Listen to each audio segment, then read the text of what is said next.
Hola amigos, muy buenas tardes. Estamos aquí en JMS Radio en una emisión más de Música y Arte sin Pasaporte, conducido por servidor Alexandro González Guerrero, en nuestra emisión número 20 y tantos, no recuerdo ya.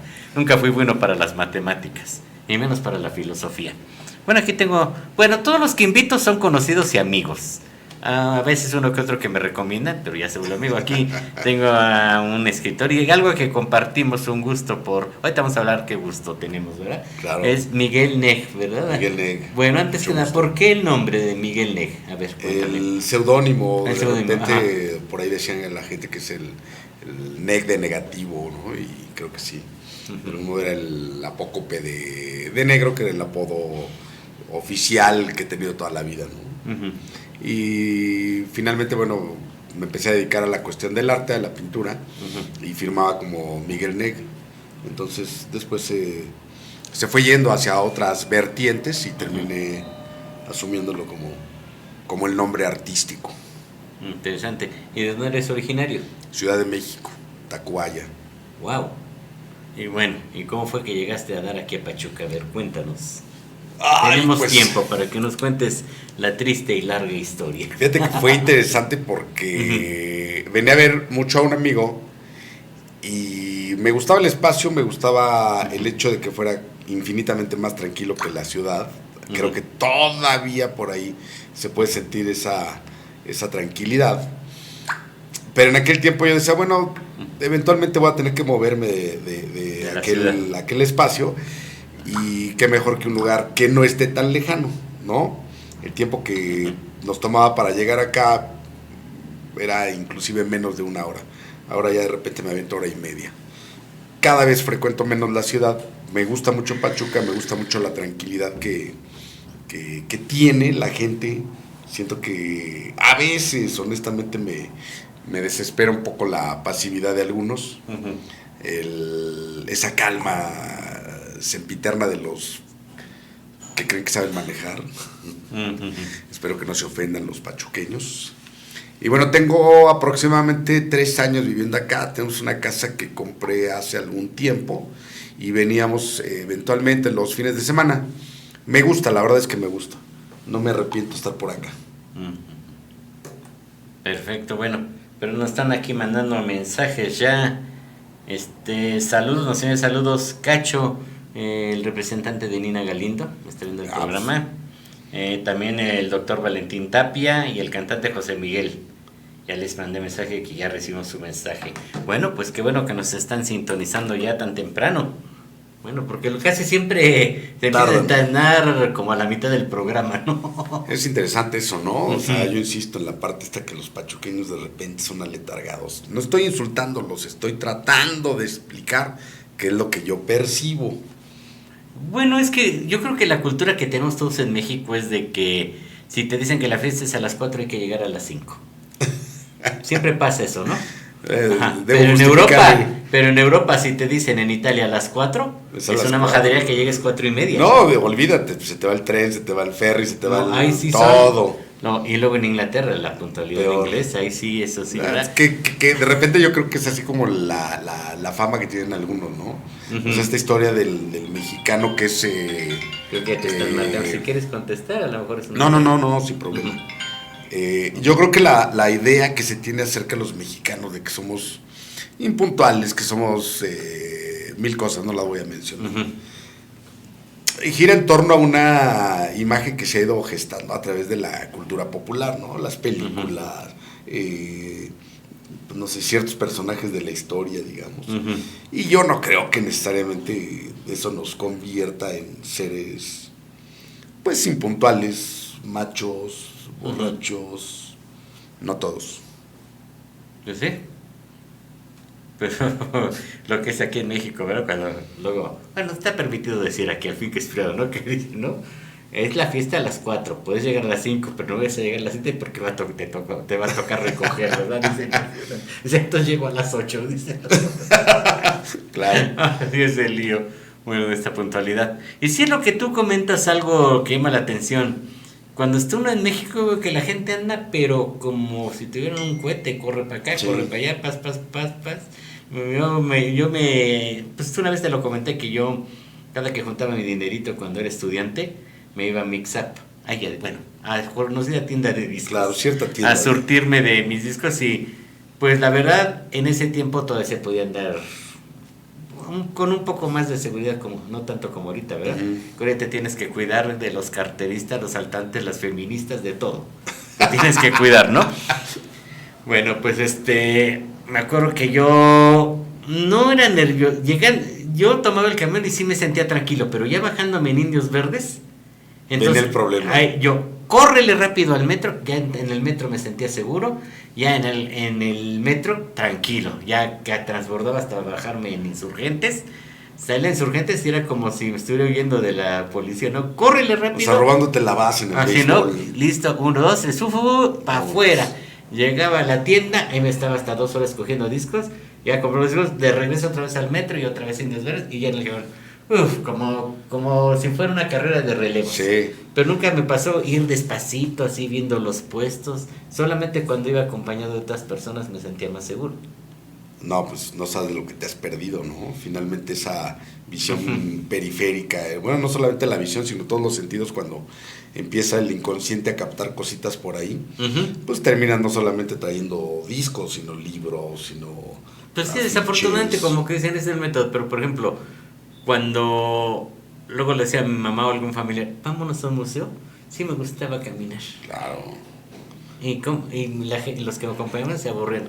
Ya terminaste de esta sala, espérate, ahora vamos al otro. Me encantaba ir al Museo de Antropología, lo visité 4 veces, me acuerdo. El Museo de Historia Natural también. Me gustaba ir al Zócalo, incluso 2 veces que fui, me acuerdo que no dejaron entrar a las pirámides, a la zona arqueológica. Aún hasta que así nos dejaron. Pero está muy descuidada, ¿verdad?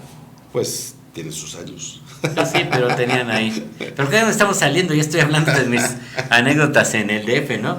Y sí, llegando a México, es mucha gente que llega del DF dice que muy tranquilos aquí y se estresan. Y también el que es de pachuqueño y se va a México se estresa. Claro. ¿No? Te suben al metro, te bajan.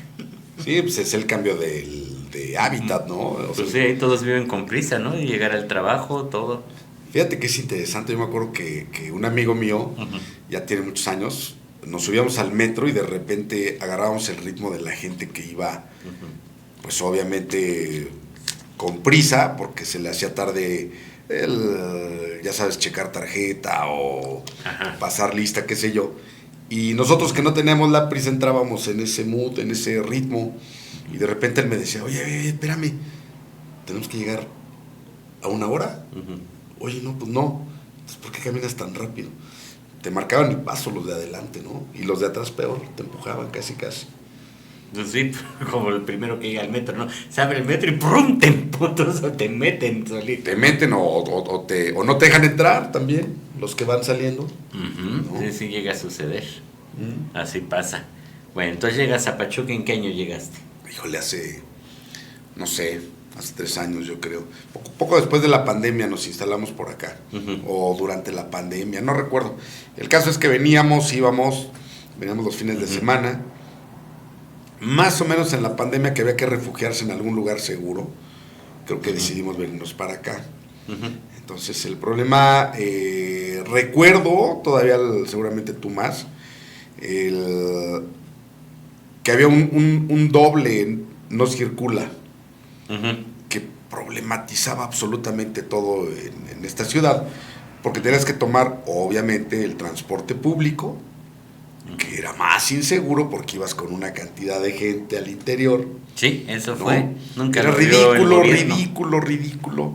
Y a mí ese tipo de absurdos eran los que me cuestionaban en casa, ¿no? Así como de, bueno, ¿qué hacemos aquí? No sabes lo que está pasando, ¿no? Pero bueno, eso no se lo achaco a los pachuqueños, se lo achaco al gobierno de ese entonces. Bueno, entonces llegas aquí a Pachuca y luego tu negocio de venta, ¿cuándo inició? Pues estábamos precisamente en esa idea de que yo di clase por más de 30 años, daba clases de filosofía, de arte. ¿Y dónde que dije la filosofía? Claro. El punto fue que entré como en esa situación de tener que dar clase en línea, no me gustó el sistema. Ay, es un lío, dar clase en línea. Híjole, y en automático dije, ¿sabes qué? Hasta aquí llegué, ya, esto es imposible. No es lo mío era el contacto, tener una relación directa con la gente, etcétera. Y decidí autojubilarme, así como de, todavía no estoy en edad, pero ni modo. Y una indiscreción, ¿qué filosofía das? ¿Filosofía, lógica o ética? Pues daba las tres. ¿Cuál te gustaba más? Híjole, sí me considero pues que van de la mano.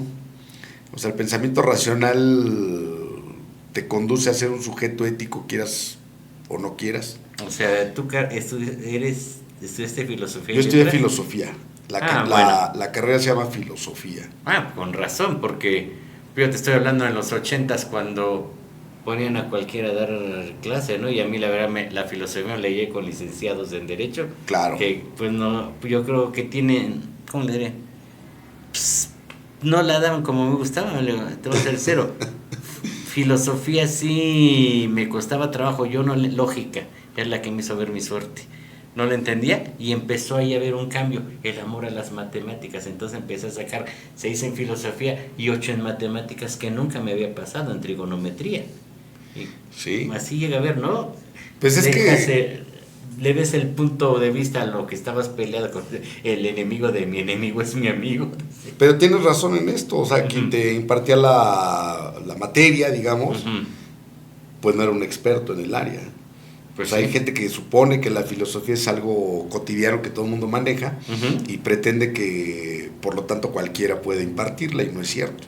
O sea, es todo un ejercicio que tiene que ver con el análisis, que tiene que ver con una cantidad de cosas, la observación, ser un sujeto crítico, analítico, por supuesto, y entonces todo eso vertirlo, pues no solamente en cuestiones matemáticas o en cuestiones de carácter científico, sino en absolutamente todo. Entonces tú de repente dices, ok, a ver, permíteme, déjame analizar lo que me estás diciendo para ver si en eso hay razón o no hay razón. No estamos cuestionando si hay verdad o no hay verdad, porque eso podría ser muy relativo. Pero si hay razón, ok, a mí me parece que podemos establecer un diálogo. Entonces, cuando tú entras en esa dinámica que parece como cosa de locos, te das cuenta que finalmente pues, todos los sujetos pensamos de modo racional. Tendríamos que hacerlo de manera más formal. Ay, mira, mejor vamos a tener que dar unas clases de filosofía a ver si le empiezo a agarrar cariño a la filosofía. Sí, porque salí escarmentado de la filosofía, la verdad, y me empezó a gustar la geometría analítica. Cuando dice, tu materia favorita, geometría analítica. Pues si en ti no te gustaban las matemáticas, no sé, me gustó volver a agarrar el compás, el transportador, las escuadras, ¿no? Pero después cálculo ya me bajó. Claro, te aterrizó. Sí, porque me acuerdo que era álgebra, luego seguía trigonometría, geometría analítica, luego cálculo diferencial y cálculo integral. Y en ese tiempo se manejaba el propedéutico, depende de qué carrera quieres estudiar. Yo me fui a biológicas y veíamos bioestadística. O sea, no te salvabas de las matemáticas. No. Para nada. Por supuesto. Y en teoría no tendrías que haberte salvado de la filosofía. No, nada más era en primero filosofía, en segundo lógica y en tercero ética. Hasta ahí era. Pero si vieras, nos daban la tira de materias cuando me fui a biológicas. Dices, a ver qué materias fue. Bioquímica, biofísica, bioestadística, pues aparte era bioinglés, ¿verdad? Puro bio. Así es. Y como maestro, ¿qué tal? ¿Sí reprobaste alumnos? Sí. Fíjate que. ¿Y qué bonito siente cuando no te pones atención ahora? Salte. No. ¿Nunca sacaste a nadie? Sí, por supuesto. Yo también. Yo di clases exclusivamente de biofísica y neuroanatomía y anatomía en una escuela privada de rehabilitación. Y dije, nunca pensé que iba a dar biofísica. Dije, los voy a hacer como hicieron sufrir a mí en la carrera. Yo creo, o sea, qué horror tener que hablar bien de uno mismo, ¿no? Pero a mí me parece que fui un muy buen profesor porque honestamente me mantuve al día, me preparaba mucho, tomé cantidad de cursos para desarrollar mi labor al interior del aula y fuera, porque la verdad es que el maestro no deja de serlo cuando sale del salón. Entonces yo tenía una formación constante. Siempre platico un par de anécdotas. Llegué a tomar un diplomado en fotografía para ciegos Y entonces la gente me decía, pero ¿por qué? ¿Para qué? Y pues era una cuestión otra vez de tipo filosófico, en el que yo me cuestionaba, bueno, ¿cómo es que un sujeto que tiene ciertas diferencias, en este caso de carácter físico, es que aprende? ¿O cuál es el proceso? ¿Cómo le puedes enseñar? Entraba mucho, te acordarás que hubo varios periodos en términos gubernamentales que solicitaban que la educación pues fuera, esto fue muy tardío, pero que tuviera la obligación de integrar a todo mundo, ¿no? Que fuera incluyente y este tipo de cosas. Pero pues tardó mucho, la verdad. Tardó muchísimo, hasta por recientemente supuesto. están sacando los libros en lenguas nativas. Exacto. Cosa que debieron haber hecho desde hace cuánto. Claro, y entonces ese tipo de cuestionamientos que uno tiene, pues a veces se vuelven un problema doble porque pues no lo puedes resolver en el aula. Y segundo, no hay manera de que tú te capacites.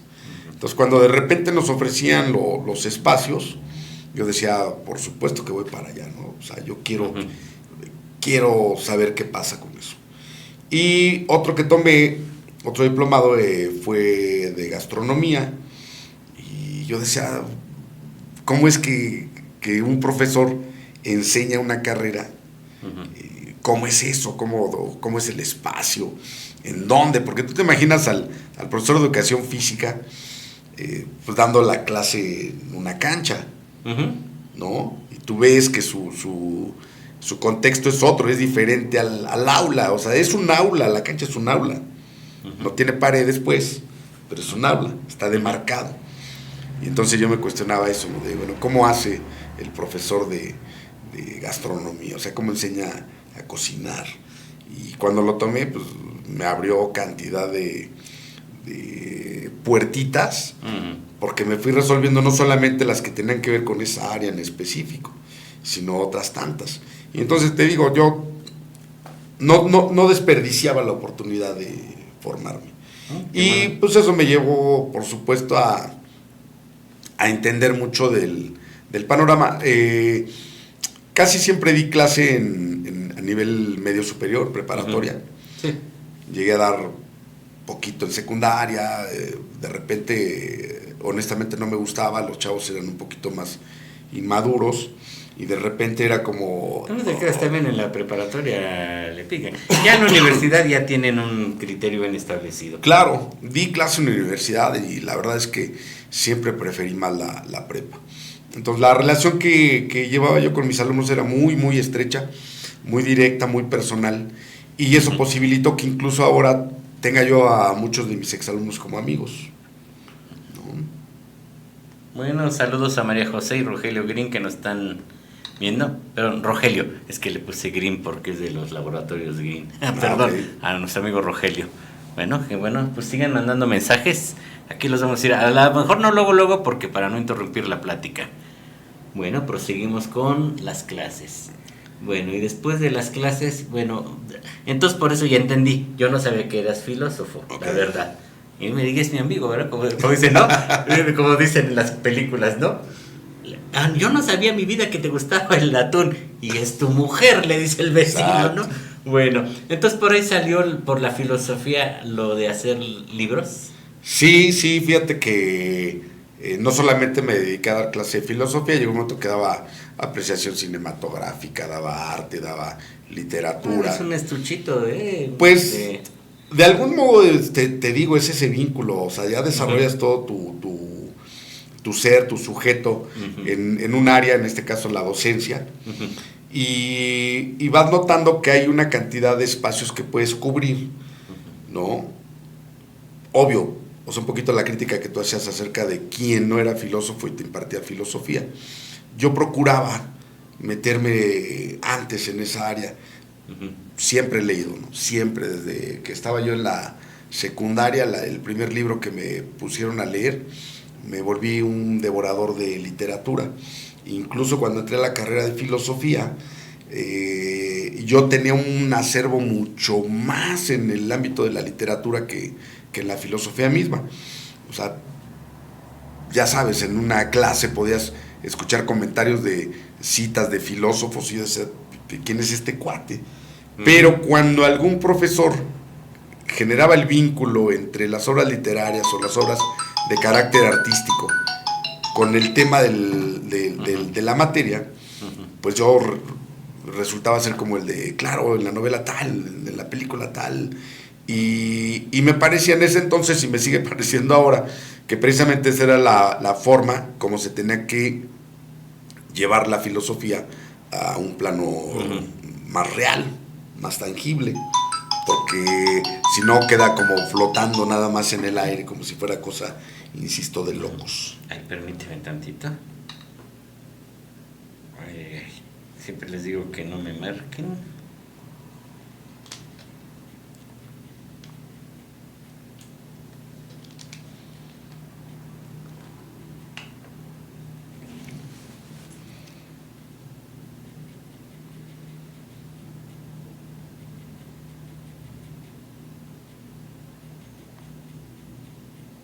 Es lo malo de ser médicos, luego las consultas por teléfono, que no me gusta dar, te voy a ser sincero. Pues no, porque no las pagan. Aparte de que, no deja de eso que no las pagan, pues no es lo mismo que me dicen, tengo dolor de estómago y tengo diarrea y les preguntan, tienes que revisarlos, ¿no? Y la verdad, y tú le dices algo y luego, lo que usted me dijo por teléfono no me funcionó. Por eso hay que evitarse luego, bro. Tráigalo claro. Y lo reviso. Bueno,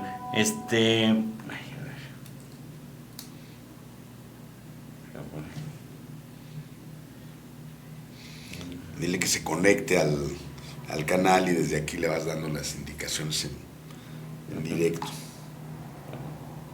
Vamos, es que ya no le mandé el link. Vamos a mandárselo.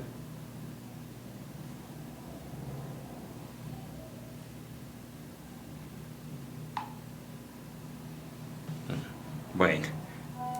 Ay.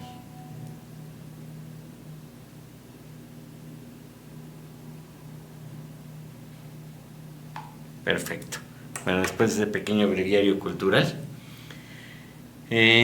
por eso no me gusta que luego me interrumpa, se me pierde. Se te va el avión. El avión, ajá. Y ustedes seguimos hablando de las clases, ¿verdad?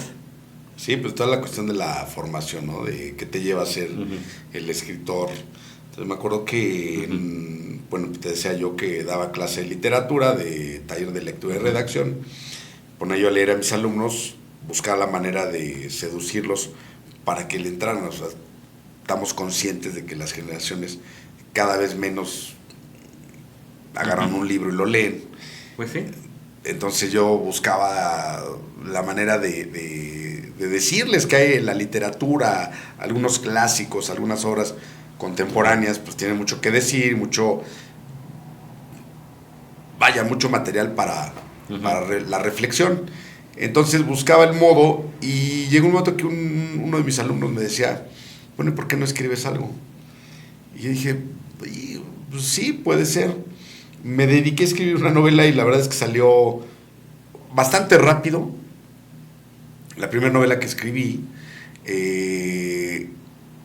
se la di a leer a alguien, le decía, a ver, ¿qué te parece? Me hizo algunas sugerencias sobre la construcción de unos personajes. Se la di a leer a alguien más, o sea, gente, estoy hablando que estaba vinculada a la literatura. Y me decía, bueno, pues es que tienes una facilidad, etcétera. Y llegó un momento que dije, esto ya quedó. Entonces, uno de mis alumnos de ese entonces, Beto Mateo, me dijo, ¿sabes qué? Dámela y mi papá la puede publicar, la puede... Yo pensaba que el papá era pues, un editor. El papá tenía una imprenta y el problema fue que le imprimió sin ninguna corrección de estilo, pero por supuesto que lo agradecí infinitamente. Pues esta fue la primera novela, la primera edición de la primera novela, ¿no? Entonces no trae fecha, no trae un prólogo, no trae nada. Y después seguí escribiendo. Afortunadamente las redes sociales me dieron mucho la oportunidad de publicar con mayor facilidad, ¿no? Así como, pues yo subí al Facebook como notitas, como frases, qué sé yo, y pues uno a través de esos famosos likes y los comentarios, vas notando el éxito o no que vas teniendo. Entonces decidí escribir una serie de cuentos que iban vinculados, pero no de la manera formal, sino yo decía, bueno, tengo que escribir algo, pero tiene que ser tan breve que se pueda leer y se pueda entender desde el principio hasta el final, que tenga una conclusión, pues, porque va a ser breve la lectura. O sea, yo decía, tengo que hacer que el lector del Facebook no se aburra. O sea, no puedo. Podía publicar, pues, cantidad de páginas, pero yo sabía que no los iban a leer. Entonces yo ponía cosas muy breves. Y llegó un momento que cuando terminé, empezaba a escuchar, así llegaba la gente y me decía, oye, ¿qué pasó con el personaje? ¿Y cuándo vas a publicar? ¿Y cuándo esto? Entonces recuperé toda esa información y le fui dando cuerpo y quedó una segunda novela que no traje. Y no traje porque se agotó. O sea, traigo... ¿No te quedaste con ningún ejemplar? ¿Nunca te quedas con uno? No, ya le mandé el vínculo a mi editor, al Ruin, y espero que me esté viendo. Quiero que me dé una copia, por lo menos para Sí, conservarlo. sí, queremos copias. ¿No? Esta es... ¿Es la tercera? No, esta es la pieza que hicimos de una manera muy casera de esa segunda novela. Sí trae un prólogo, sí trae pues lo mismo que trae la segunda edición. Nada más que esta es, digamos, muy rústica, ¿no? La segunda edición quedó bastante buena, muy bonita, pero el editor se ha hecho pato y no la comparte, ¿no? Qué bárbaro. Esta es la segunda edición de la primera novela, esta que les mostré ahorita. Ya corregida y... Ya corregida, ya aumentada. Esa yo la tengo. No, la banda sonora para una novela inconclusa. Esta corrió a cargo del maestro N, que es pachuqueño. Esta ya se editó aquí en Pachuca. Es una cosa muy bonita. A ver, creo que aquí me enviaron una pregunta para También ti. le envié el link, espero que nos esté viendo. Manda saludos Luis Enrique. Muchas gracias. Saludos Luis Enrique, gracias por estarnos sintonizando. Y a ver aquí. Es lo que ahorita estamos viendo. ¿Y cómo se llaman sus novelas? Claro, ¿no? La banda sonora para una novela inconclusa, pues es la historia de un escritor. Una novela urbana, yo la anoté como urbana, no sé si esté correcto. No, digo... Bueno, a manera de parecer. Todo lector tiene el derecho a interpretar como quiera, ¿no? Todo... Y te dices, tonto, es urbana y me pegas con el libro, ¿no? No, a mí me parece que está cargada de simbolismo, tiene un manejo, por supuesto, muy ético, muy en términos filosóficos.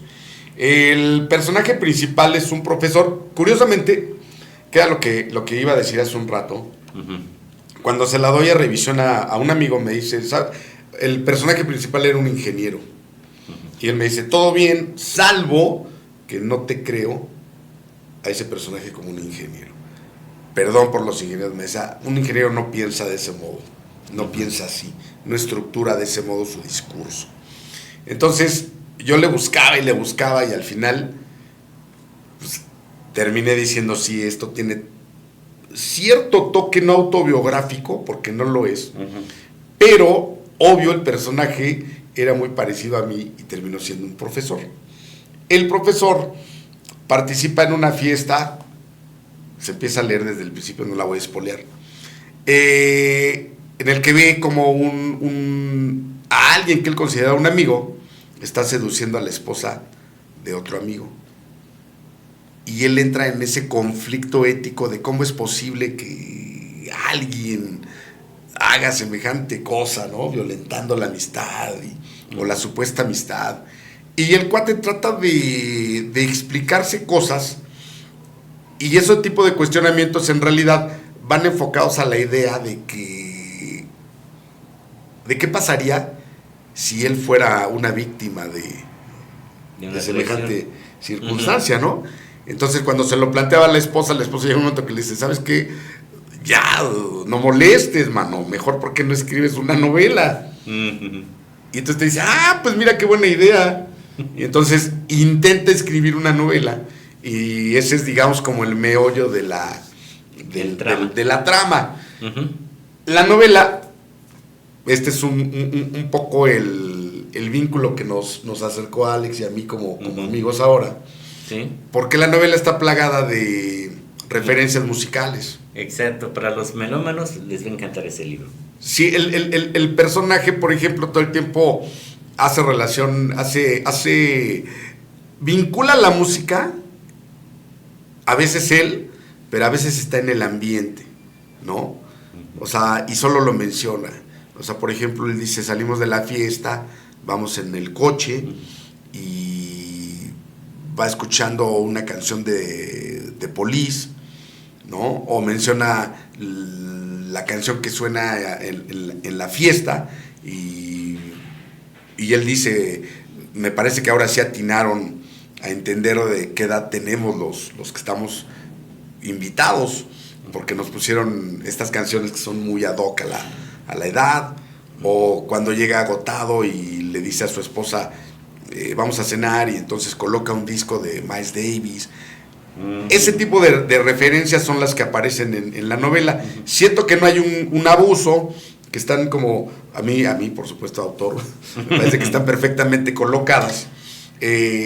Sí creo que hay una influencia inconsciente de la obra de Murakami, por ejemplo, que también hace una gran cantidad de referencias a la música, y algunos otros autores, o sea, no voy a negar que por supuesto ese tipo de cosas están en uno a la hora de crear, de manera consciente, inconsciente, qué sé yo, pero sí me parecía que era importante porque sí soy un melómano, sí soy un gustoso de la música. Ahorita vamos a hablar de la música. Y eso es importante. Me llevaba necesariamente de la mano.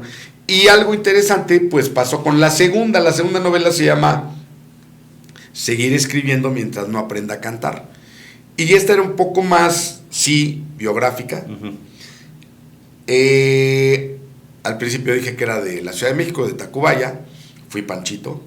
Entonces los de mi edad se acordarán que era una banda de una pandilla, como quieran llamarle, legendaria de aquella época. Y algún amigo, Helios, me decía, eso deberías documentarlo, eso podría ser interesante saber. Y yo decía, mira, no voy a hacer un documento de carácter pues histórico, porque no tengo la capacidad, porque me hartan ese tipo de cosas en el que cada que alguien quiere hablar acerca de una situación que se dio en un momento, recurren siempre los mismos personajes, ¿no? O sea, van y le preguntan a las mismas personas, oye, ¿cómo surge esto? Y van con el mismo tipo, y todos los documentos traen eso, ¿no? Demuéstrenme lo contrario, por favor. Entonces yo decía, tengo que escribir acerca de eso. Traté, pues, de hacerlo. También es muy simbólica, está cargadísima de símbolos, muy de carácter cultural. Hago una gran referencia a lugares icónicos de la ciudad, otra vez a la música, a grupos que estaban en ese momento. Y el personaje principal es el cantante de una banda punk, que además se dedica a escribir. El chavo escribe para revistas de la época, escribe articulitos, o sea, no es un gran escritor.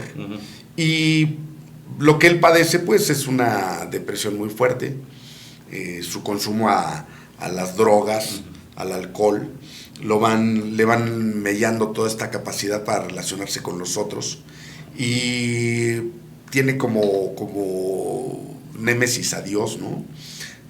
Dios aparece ahí como un personaje interesante porque él dice odiarlo, él dice, ¿sabes qué? Ahí viene este tipo y me harta, y si se me acerca y me dice cualquier cantidad de cosas, lo voy a golpear, ¿no? Pero eventualmente tienen un encuentro. Este Dios es un personaje real, o sea, no es esta imagen, por supuesto es un juego, ¿no? Es simbólico, pero a mí me parece que es mi obra, o sea, esa es la pieza que más disfruto. La puedo volver a leer cantidad de veces y siento que encierra una favorita. Hijo, pero no tienes idea. Sí me siento muy orgulloso, insisto. Qué horror tener que hablar bien de uno, pero no hay remedio. Si uno no se quiere uno mismo, ¿quién nos va a querer? Dice ahí. Sí. ¿No? Bueno, ahorita me preguntaron que dónde se pueden conseguir tus obras. Tenemos un espacio donde, aquí en Pachuca, en Avenida Juárez 302, arriba de una tienda de deportes de color amarillo, muy chillona, muy cerquita del Palacio de Gobierno, de Correo también, Correo, ¿verdad? ¿no? Se llama Love and Hate y bueno, ahí tenemos algunos ejemplares, pueden pasar por supuesto, preguntar y hasta tener una charla. Tengo algunas otras obras publicadas más tipo narrativa. ¿Cuántos libros has publicado? 5 ya. Y yo creo que en un par de meses sale una pieza que se escribió en el 2016, que fue originalmente publicada también en el Facebook, pero por unas o por otras no se ha podido imprimir, pero ya estoy ahorita yo haciendo una recopilación de cositas que le faltaban. Ya está la portada que me hizo mi gran amigo Jorge Garnica, y está el prólogo que hizo Ruin, y está pues básicamente la corrección. Nada más hay que poner ahí unos detalles, ¿no? Perfecto. Bueno, antes de continuar, me gusta hacer una trivia. Vamos a regalar uno de estos 2 libros. El que quieran se llama Atrapado en España, para los que hablan Speaking English very well. Exacto. O Marajá, muy bueno. Cualquiera de estos 2 libros se va a ganar el que nos diga cuál es ahorita la sensación árabe del Medio Oriente. Es un cantante muy popular. Que nos digan quién es y se ganan su disco. Y como también nos gusta hablar sobre música de otros países, ahora les recomiendo este disco de Ahmed Mukhtar, música de Irak, que se titula Babylonia Fingers, dedos de Babilonia. Él toca el laúd, que es un instrumento de origen árabe, que fue introducido en Europa en el siglo XVII, y la mayoría de las canciones son de corte árabe, pero mezcladas con un poquito de jazz, que vale la pena escuchar la mezcla entre música árabe y jazz. Vale mucho la pena. Tiene 2 discos grabados, este es uno, el otro no me acuerdo cómo se llama, pero los pueden encontrar por internet o también en la página de Arc Music, que se dedica a lo que es la música del mundo, y pues bueno, promocionar todos estos famosos cantantes independientes. Creo que nos llegó un mensaje, a ver, creo que dieron la respuesta. A ver, vamos a ver. Ahí está mi querido Ruin. El señor Martín Licona también te envía saludos a su invitado. Muchas gracias. Muchas gracias, señor Martín Licona. Y también tengo aquí otro libro. Hasta me va a dar cosa desprenderme de él, pero pues ni modo, ya lo prometimos. Se llama Mitos y Leyendas Prehispánicas, pero ojo, este es para nuestro productor. ¿Quieren que pase a recogerlo? Para que vean que de verdad se lo doy, porque van a decir, no lo va a dar bien. Mitos y Leyendas Prehispánicas Aztecas, no, hasta los dibujos. Ay, ay, ay. Pasa por él, o terminando el programa. A ver, para que vean que sí, que sí existe. Que sí existe, y se lo vamos a dar. Muy buen libro. Ahora sí, voy a hacerle como en la película, ¿verdad? Aquí. No lo voy a soltar. Bueno, ya le entregamos su libro a nuestro productor. Cortesía de Librería Mayahuel. Estos son cortesía de Librería Librero en Andanzas. Bueno, proseguimos. Hablando ahora de tu negocio, ya que lo mencionaste. Pues Love and Hate es un espacio cultural. Ahorita me escapé, tenemos una tocada. Damos clases de música, damos clases de arte en general. Ya se ganaron los libros. Perfecto, qué bien. Sí, se lo gana.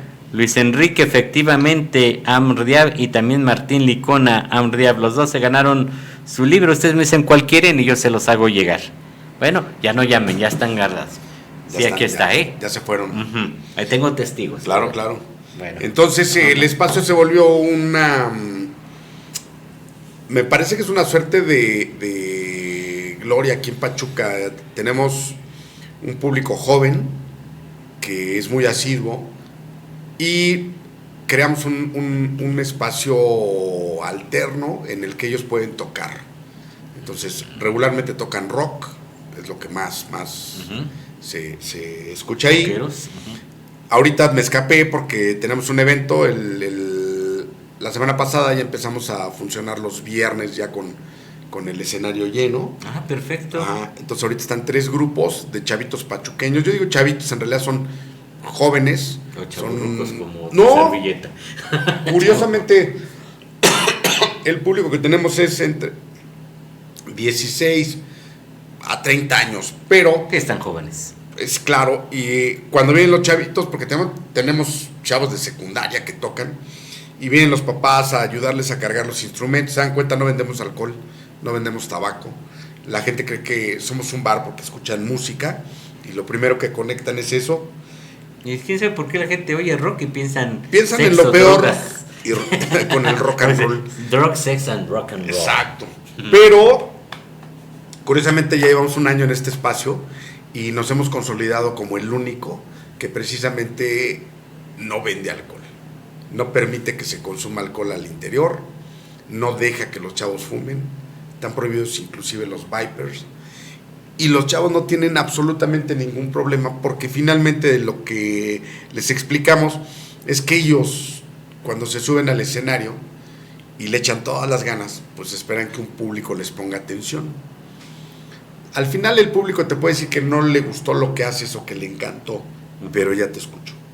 Uh-huh. Y cuando tú entras a un bar y hay una banda buena, después de la tercera cerveza, pierdes la conexión entre la música, porque te das cuenta o nos damos cuenta los demás de que en realidad nada más vienes a beber, no a escuchar Pues sí, música. la verdad sí, eso tienen los bares, como dices tú, y la música nada más es complemento. Sí, sí entran los papás, les digo, sí viene la gente, sí mayor, no pasa nada, o sea, hemos tenido bandas que traen a las abuelas porque me dicen, mi abuelita quería verme en acción, jamás se hubieran imaginado que un chavito de 15, 16 años, porque en teoría no deberían entrar a los bares a tocar porque no, Sí, así es. pero sabemos que sí sucede aquí. Entonces en este lugar vendemos playeras, vendemos discos, vendemos stickers, vendemos pins, todo relacionado con la música. Se dan clases, se reparan instrumentos, tenemos una barbería, ¿no? Pues vendemos playeras, vendemos cantidad de cosas, todo, no solamente con la música, sino además con el arte en general. Y es un espacio pues abierto para todos los que quieran venir. Quiero decirle que ahí encuentran discos descontinuados, muy buenos, de colección. Cosas raras, ediciones. Para los que somos melómanos, ahí, no. Yo la primera vez que fui... Te volviste loco, claro. Sí. Ese fue el vínculo que Sí, es que yo di contigo por un músico, ay, se me olvidó el nombre de ese músico, que fue quien me dijo, ahora lo vamos a invitar a ver si quiere venir. Ahí tengo su número por ahí. Claro. Y me dijo que ahí vendían, dice, porque le comenté, hay muy pocos lugares en Pachuca donde ya venden compactos. Le comenté de Discoteca Alejandro, la tienda del Buito y la tienda de la S, ¿no?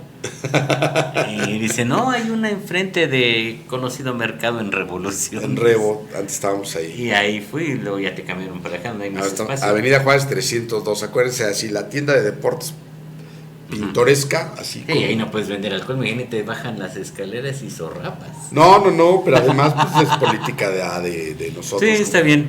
Como ¿Nunca te ha cultural. dado pena deshacerte de algún disco? Que digan, Sí, ¿quiere este sí, disco? por supuesto. Así como al jefe que no le quería soltar el libro, usted no, que no le suelta el disco. Al principio era eso, o sea, yo no soy un coleccionista, yo asumo pues, como dice mi esposa, soy un acumulador. Entonces, llegó el momento en el que decía, es que este disco no lo voy a vender, o sea, es una joya, me costó no solamente dinero, sino tiempo conseguirlo. Pero me puse una especie como de regla, ¿no? Decía, bueno, si después de 5 años que no lo has puesto, que no lo has escuchado, pues no tiene razón de ser que esté ahí ocupando un espacio.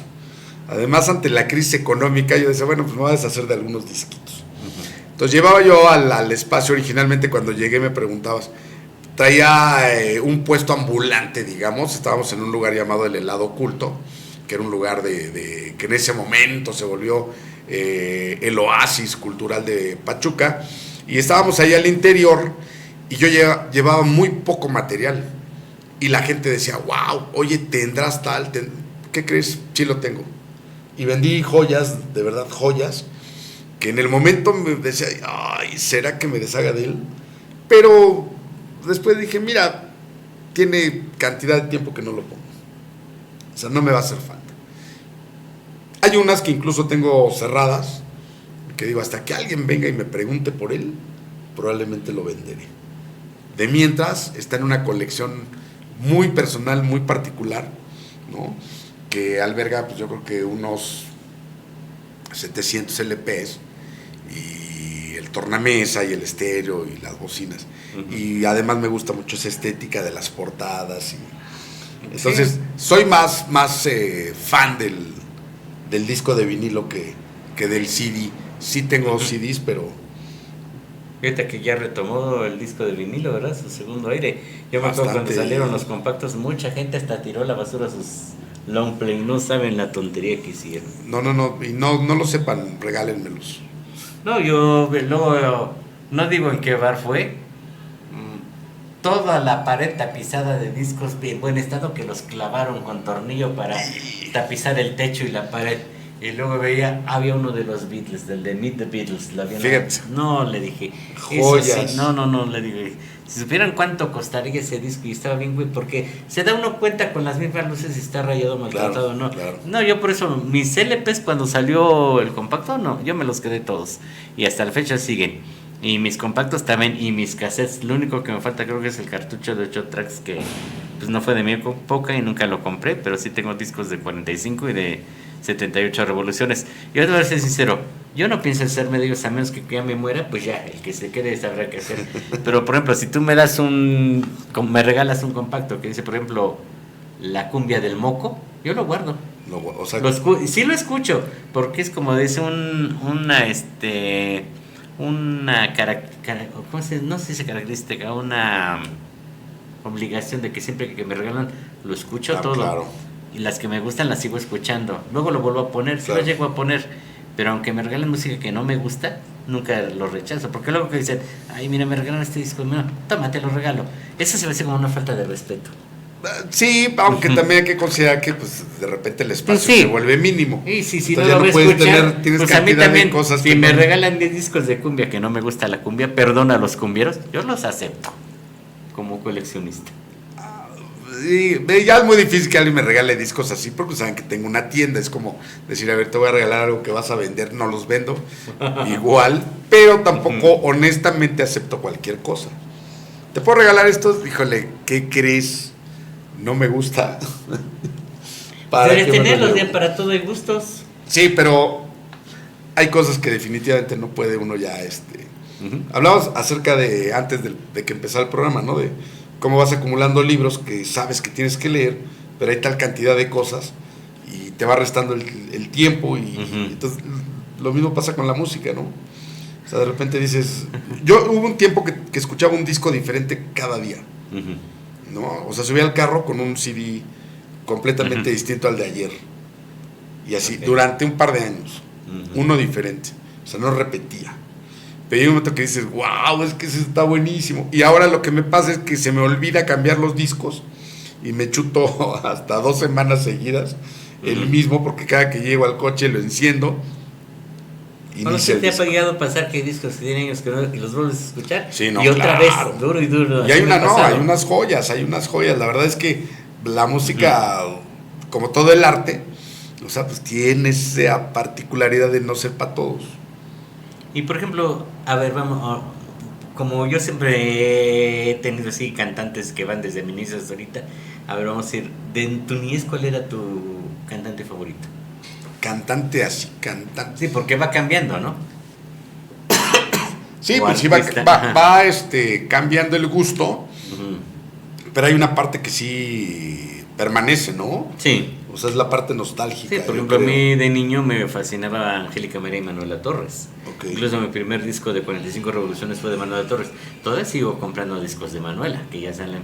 Angélica María sí le dejé un poquito en el cajón de los recuerdos. A mí me gustaba mucho Three Souls in My Mind. No, me gustaba Kiss cuando estaba yo en la primaria. Así de lo de moda en español, que tardé en conseguir el 45 revoluciones por minuto. Lo que pasa es que tengo una rocola de las de antaño, de Sí, las muy que bonita, yo había ya que la echarle vi. la moneda y etcétera. Y funciona. Entonces conseguí el de Mónica igual, el de Señor Locutor. Ah, muy bueno, yo tengo el compacto. Hijo, me encanta esa voz, se me Y hace... esa canción fue póstuma, ¿verdad? Y aparte la sigo disfrutando porque me parece que trae ese... Ese feeling. Sí, Es de esas pocas cantantes que sin poseer una gran voz saben te transmitir. transmite. Y en especial esa canción, ¿no?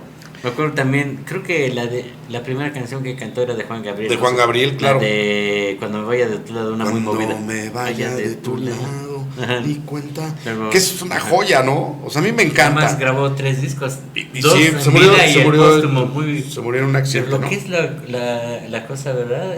Perdió el avión y no quiso esperarse al otro, quiso manejar y ahí Y fue. vámonos.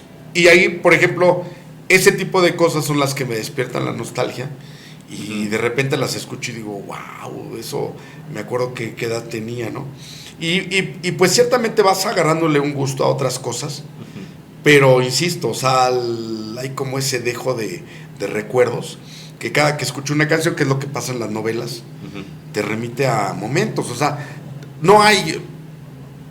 Alguna vez alguien me decía que no le gustaba la música, y yo decía, no, creo que lo borré de la lista, ¿no? Así de... Ya habías Adiós. dicho Grendel, ¿te acuerdas en el poema de Sí, Beowulf? claro, ¿no? Grendel era el monstruo que odiaba la música. Pero dices, no, o sea, me estás hablando de tonterías, no es... Nada más refiéreme a alguna canción que te remita a algún momento. Y eventualmente te decía, bueno, es que esto me recordaba cuando mi mamá tal.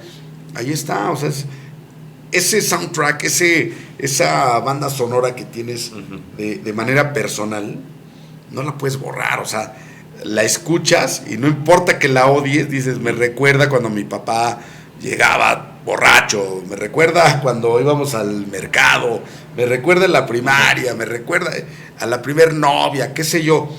Ese tipo de cosas van vinculadas, a mí me parece, más que con imágenes visuales, creo que tiene que ver con imágenes auditivas. O sea, como que hay un algo que hace que te remita a toda una época, ¿no? O también los recuerdos. Hoy es una por ejemplo, yo luego estoy en la radio y tocan Te voy a enseñar a querer. Uy, tenía tantos años con esa canción, con Manuela Torres. O luego también la nostalgia, ¿no? Por ejemplo, mi mamá era muy fanática de Massimo Ranieri. Y cuando escucho en el radio... ¿Te acuerdas de ella? 20 años, ay, esa canción, como le encantaba Claro. a mi mamá. Decía así. Por supuesto. Pero lo que hicimos ahorita, ¿no? De hablar de Mónica igual y toda la anécdota de cómo murió y de repente la empezamos a cantar. Pues sí. Donde no somos cantantes, pero hay que echarnos No, pero cómo disfrutamos la música, capela, ¿no? sí. Sí, es que la música de veras es el lenguaje, es el alimento del alma. Sí, ciertamente. Además Sí, no sí, necesitas sí. entender lo que el iraní canta, Así es. ¿no? O sea, Sí. la voz sigue siendo un instrumento y entonces tú dices, es que hay un algo ahí que me está llevando Sí, de la tiene mano. no sé qué. Pues como te decía, luego no necesitan ser buenos cantantes como transmitir, ¿no? Con el caso de Roberta Flack, que es una cantante que no vamos a decirles de color, ¿verdad? Pues se les caracterizaba así. Pues Bueno, sí. una cantante así. Y que se salía del cano, ¿no? Porque en los 70s casi todas las cantantes de esa raza Sí. tenían un vozarrón tremendo. Claro. Y ella no.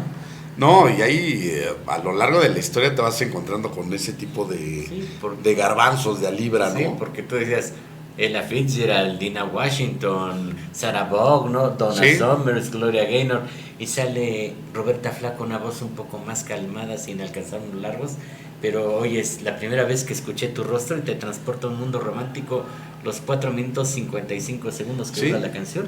Yo fíjate que creo, o sea, es una cuestión muy personal, de que, por ejemplo, todas las cantantes que acabas de mencionar están en ese ámbito de lo comercial, y entonces, quieras o no, hacen que el escucha funcione con un gusto muy particular, ese que está ahí, ¿no? El que está en boga. Y cuando viene alguien y rompe la estructura de carácter, puede ser igual comercial, porque la escuchas en la radio, porque ya hay el disco que se vende, etcétera. Pero aún así dices, wow, es que esto, y somos pocos los que dicen, esto es lo que yo quería. Algo que me sacara de esto, de esta línea melódica que ya me tiene como harto, ¿no? El auge de la música disco. Que exacto. Pero, por ejemplo, la música disco que en su momento a mí no me gustaba, la odiaba, me parecía como nefasta. Llega un momento en el que ahorita la escucho y digo, wow, de eso me acuerdo perfecto de Radio Capital y la ponían, o en las fiestas estaba sonando. Y dices, ni modo, o sea, pues es que admite que tiene bondades. Sí, la música. ¿Te acuerdas que cuando tocaban, bueno, no sé si iba a ir a una discoteca, que claro, tocaban pura música romántica y ya que iban a poner el bailable, ponían a Donna Summer con la radio, ¿no? Que empezaba, I'm a fan to let it work me on the radio. Y de repente, tan, sí. Y ya empezaba el sangoloteo. Entonces, pues te digo, eso es ahora sí que el mainstream, ¿no? De cómo es que el sistema va generando consumidores. Entonces, cuando uno se sale de esa línea, pues no te sales tan del todo, entras a otro. Pues sí. ¿No? Como el caso de Chabela Vargas, que mucha gente dice, qué feo canta. Pero cantaba con sentimiento. A mí no me gusta, no me fascina, pero admito que sí. Sí, tuvo su... así, ¿no? Decías, ay, cómo canta tan feo. Pero ya te echas 3 cubitas. Y ya dices, qué bueno estar escuchando, ¿no? Y para todo hay gustos, ¿no? Yo... No es porque criticar que dicen, ay, a ti te gusta esta que canta bien feo, te gusta este grupo que es diabólico. Para todo hay gustos, cada quien se debe respetar el gusto que tiene por la música. Por supuesto. Y es bueno saber de todo y escuchar de todo para que no te agarren de bajada, porque... Pues luego yo era canijo en la preparatoria, ¿no? No, yo soy rockero. ¿Ah, sí? Muy rockero. ¿Cuándo inició el rock? ¿Ves? ¿No sabes? ¿Sabías que el rock inició con Bill Haley y los Cometas con el tema Rock Around the Clock? Ay, no es cierto, eso no es rock. El rock es... No, le digo, tienes que saber, le dice... Yo ahí de lo poco que me encantaba hacer... Provocarlos. O lo que la cumbia... La cumbia no es mexicana, la cumbia es de Colombia, le digo, y de Panamá, es un compás binario de 4 tiempos. Me acuerdo que un día sí, y me oyó mi profesor de inglés. Has de haber tenido muchos amigos. ¿Sabes mucho de música? Mañana me traes todos los ritmos musicales explicados en inglés. Y yo ya los tenía todos, nada más lo traduce al inglés, y le va a salir el tiro por la culata. Y sí le fascinó, pero ya después dije, no es bueno también hacerse de enemigos. De enemigos ni presumir de algo, ¿no? Porque alguien también me puede voltear la tortilla, claro, algo en lo que yo soy ignorante. Sí, digo, se trata de esa cuestión muy, muy particular, de que cuando uno se siente docto en un área, pues se trata de presumirlo. Pero yo, por ejemplo, a los chavos que van y tocan con nosotros, tocan mucho rock, pues que va desde thrash metal, que es pues, muy rápido, muy ruidoso, punk, etcétera. Y no te pones grueso cuando tocan así, boom, boom. No, pues llega un momento que sí me tengo que salir porque me puede gustar, pero llega un momento que dices, ya no aguanto, ¿no? Yo, o sea, para serte sincero, sí tengo discos de heavy metal, pero no te aguanto un disco completo, ¿eh? Pero fíjate lo interesante, porque yo les decía, bueno, ¿no te gusta esto? Porque tengo discos de salsa, tengo discos de jazz, etcétera. No, eso no me gusta. Y bueno, cuando vas a una fiesta y quieres bailar con una chica, ¿qué le dices? ¿Vamos a poner a Metallica o qué? No, ¿cómo? Bueno, pues entonces no has entendido cómo es este proceso de seducción con alguien, ¿no? O sea, yo a las fiestas no voy a poner metal, por más que me guste. Pues sí.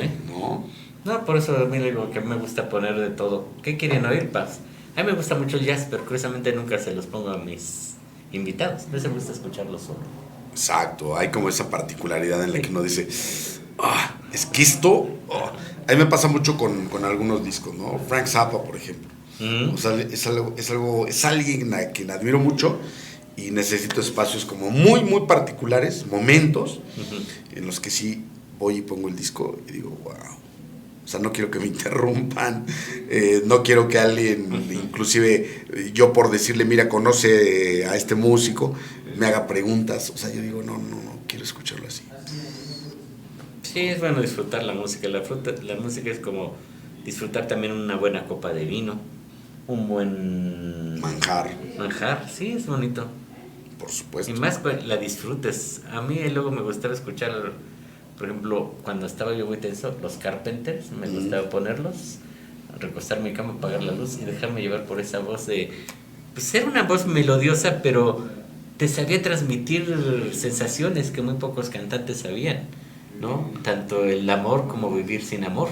¿Sí? Y qué curioso ver una mujer que siempre cantó el amor, nunca lo encontró, ¿verdad? Pues tienes una cantidad de anécdotas sobre los músicos. Sí, era bien chismoso, ventaneando música. Ay, pero ya no se me salió. Sí, pero no, miren, sí les recomiendo que vayan, ¿eh? Yo ahí me estoy horas buscando. Y tiene discos que de veras dicen, ¿cómo? ¿Grabó disco este cantante? Sí, vale la pena. No sé si podíamos saber, bueno, si podíamos, ya me estoy incluyendo, si puedes hacer una promoción para alguien que se interese ir. Por supuesto. Y que diga que lo vio aquí o quieres darles una clave, adelante. No, en absoluto. Si nos mencionan el programa, ¿no? Con gusto les vamos a dar el 10% de descuento en la compra de cualquier disco. Insisto, tenemos playeras, tenemos pins, tenemos cantidad de cosas. Los pins. Hay una barbería, ¿no? Uh-huh. Pueden ir a hacerse el corte de pelo sin ningún problema. Hay clases de música, hay reparación de instrumentos. Por si por ahí tienen abandonada la guitarra y están pensando en retomar su uso, pues bienvenidos sean. Perfecto. 10%. Muy bien, aprovechenlo, vale la pena. Ya nadie hace descuentos en ninguna tienda. Quería pedirte un favor, no claro. Es de dinero, no tú te dime, preocupes, tú tampoco te voy a pedir discos. Okay. ¿Podrás leernos algún fragmento de tus libros? Porque siempre le digo a los escritores que pueden leer un poema, pero algún fragmentito de ahí que pues no, no traigo los leds de leer. ¿O quieres que lo lea yo? No, pero si puedes, si no, no te preocupes. Por supuesto que sí puedo. Uh-huh. Sí puedo. Estoy buscando el que tiene la letra más grande. Porque adelante. En realidad el problema no es tanto de los lentes, sino que... Uh-huh. Déjenme ver, por aquí hay un apartado que a mí en particular me gusta mucho. Ajá. Cuando el personaje que se llama Rubén se pone muy filosófico, o sea, de repente, pues les decía yo hace un rato que el sujeto llamado Juan Manuel trata de seducir a la mujer de otro, ¿no? Uh-huh. Entonces el conflicto de Rubén pues es cómo puede ser que un amigo, alguien que se plantea como tal, pues pueda cometer esa osadía, uh-huh. ¿No? Sí. Entonces él decía, apuntaba muy para mis adentros, citas y reflexiones que pudieran darme cierta calma, que de momento no entendía necesitar. El miedo va más allá de la simple complejidad que asume en su proceso y en su desenlace. El miedo se vuelve peor cuando se crece en los terrenos de la imaginación, porque las cosas antes de suceder se entretejen en donde más duelen, en la invención. Todo esto es, pues porque él entiende que le está haciendo cierto daño seguir pensando en relación a la infidelidad como una posible víctima, uh-huh. Más allá de censurar al otro, ¿no? Entonces un poco el tono de la novela en términos filosóficos, cuando les mencionaba yo que por ejemplo hay citas que tienen que ver con, o hay referencias a la música, ¿no? Déjenme ver si encuentro una aquí a la mano. Honestamente no sabía que Alex me iba a poner en este dilema. Ay, perdón. Si no yo hubiera puesto marcas. Para la próxima que te invitemos ya vienes bien preparado. Pues, por favor. O sea, preparado sí estoy, pero no en todo. Dice, lo hiciste a propósito, canalla. Dice. O sea, a ver. Bueno, esta es otra reflexión que hace sobre el miedo, ¿no? Dice, los miedos son tan ridículos como las cosas que los causan.